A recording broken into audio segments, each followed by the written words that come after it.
Hi, I'm David Pollandine, Director of Development in the Prairies for IJM Canada. I know our preparations for Christmas may look a bit different this year. Perhaps we're isolated from our family members, and no big Christmas turkey is needed, is it, as we remain socially distanced or even isolated from one another. On the other hand, in some ways, this might give us a fresh perspective on the Christmas story experienced by Joseph, Mary and Jesus, and also on many people around the world who live in isolation from justice, and actually for them it may be a very normal Christmas. Well, I'm back to give you some updates about IJM and how we are continuing to navigate the choppy waters of COVID-19. IJM is protecting the poor from violence in three ways. So the first of all, it's an immediate response, helping people affected by COVID-19 now.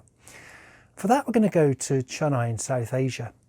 Throughout the pandemic, IJM Chennai and leaders in the Released Bonded Labour Association have been reaching out to survivors and vulnerable communities to explain COVID-19 and how families can stay safe. They conduct demonstrations of hand washing, social distancing and other protective measures. This work has been and continues to be vital in areas where news doesn't travel so fast and people can lack basic information on how to stay safe during COVID-19.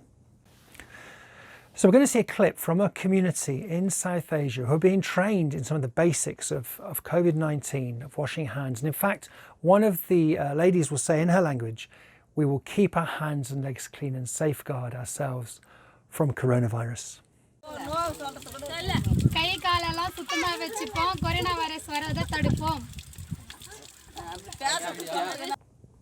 Secondly, a near-term response.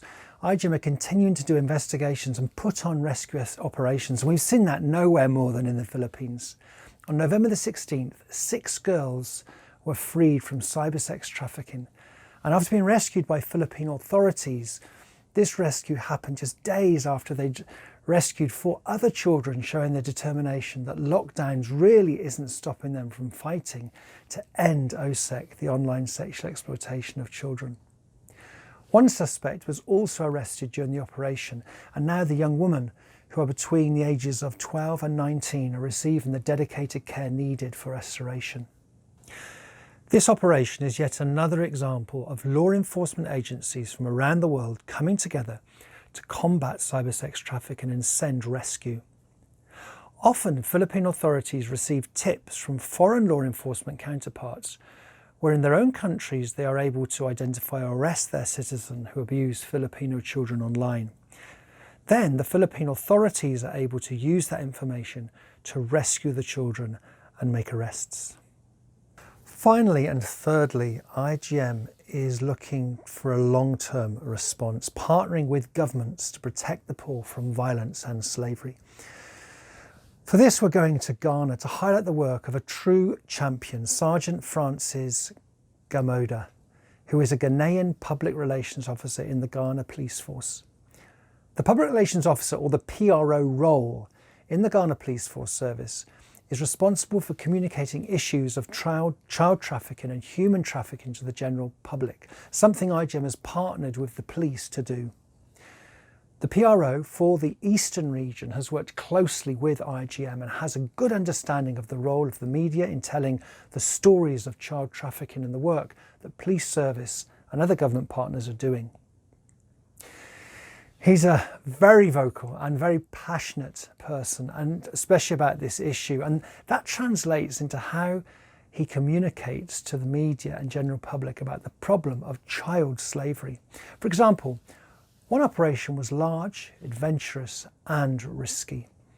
In the wake of that rescue, when children were not found in the community, he was very professional in communicating the exact story about how the events were unfolding, so the public could understand the reality and the challenges police face as they do their work to end trafficking in Ghana.